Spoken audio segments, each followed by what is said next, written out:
Halo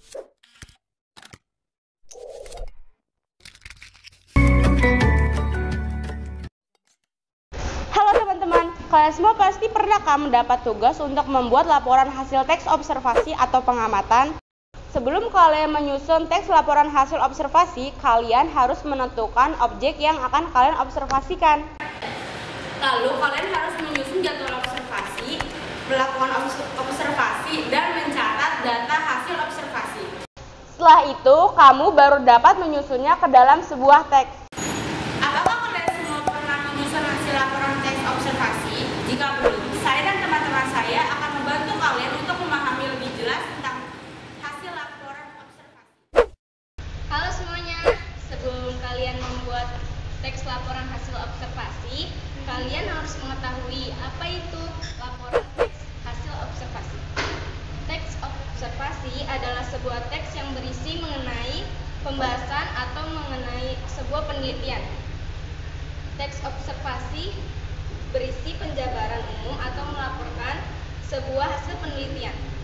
Teks ini dapat disebut juga teks klarifikasi karena menjabarkan mengenai jenis sesuatu berdasarkan kriteria tertentu seperti bentuk atau sifat umum seperti benda, hewan, manusia, tumbuh-tumbuhan.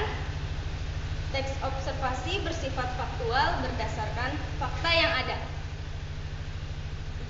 Ciri-ciri hasil teks observasi: 1. Berisi tentang penjabaran umum mengenai menggambarkan ciri-ciri, bentuk atau sifat seperti benda, tumbuhan, hewan, manusia, dan sebagainya. 2. Bersifat fakta karena berdasarkan kenyataan. 3. Ditulis secara lengkap dan rinci. 4. Dapat terbukti kebenarannya karena merupakan hasil proses penelitian terhadap sesuatu objek. 5. Bersifat objektif, informatif, dan menyeluruh. Sebelumnya kalian telah menyaksikan pembahasan dari teman saya tentang pengertian laporan hasil observasi. Nah, di sini saya akan menjelaskan menginterpretasi laporan hasil observasi. Jadi, arti kata interpretasi menurut KBBI adalah pemberian kesan, pendapat, atau pandangan teoritis terhadap sesuatu. Pencapaian interpretasi yang optimal bergantung pada kecermatan dan ketajaman penafsir. Karena bahasa merupakan media tanpa batas, maka setiap pembaca akan memiliki interpretasi yang berbeda terhadap teks laporan hasil observasi. Kegiatan interpretasi lebih memfokuskan dan memprioritaskan pada pengkajian bagian-bagian yang ada dalam sebuah teks laporan. Untuk itu, menginterpretasi atau menafsirkan teks laporan ini sangat diperlukan untuk mengungkapkan apa yang ada dalam sebuah teks laporan.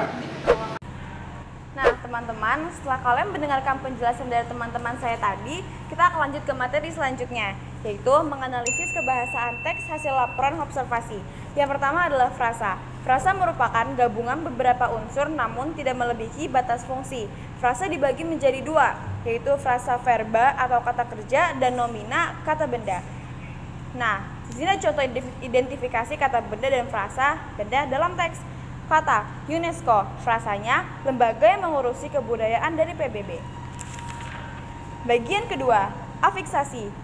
Afiksasi merupakan bentukan kata yang mendapat imbuhan. Itu disebut afiksasi. Contoh afiksasi dari kata minum. Minum merupakan kata verba, mendapat imbuhan menjadi minuman. Jadi kata nomina.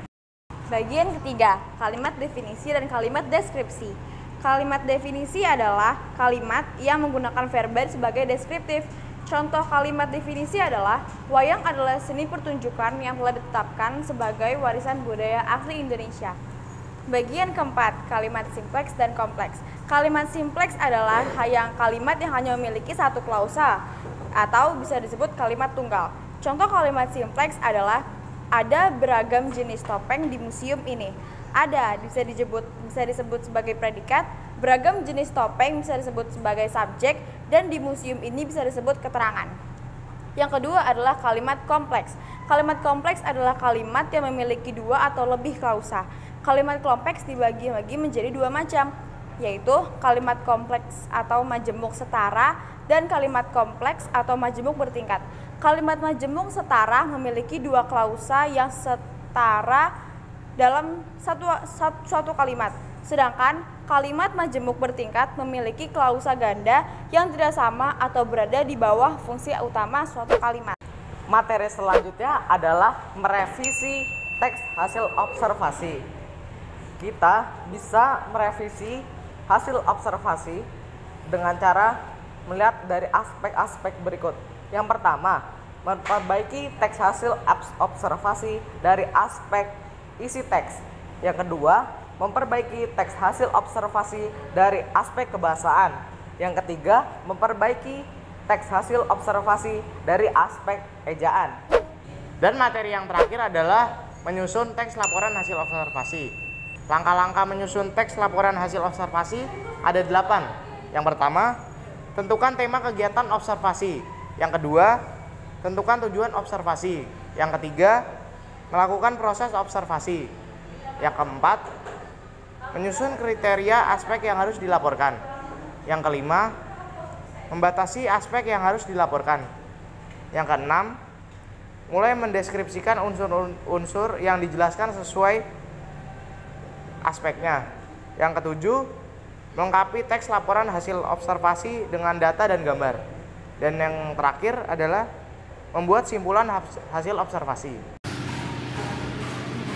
Terima kasih teman-teman karena sudah menonton video kami. Dan semoga materi yang kami sampaikan kepada teman-teman sekalian berguna. Dan sebelum kalian mengakhiri video ini, jangan lupa like, comment, Subscribe jangan lupa nyalakan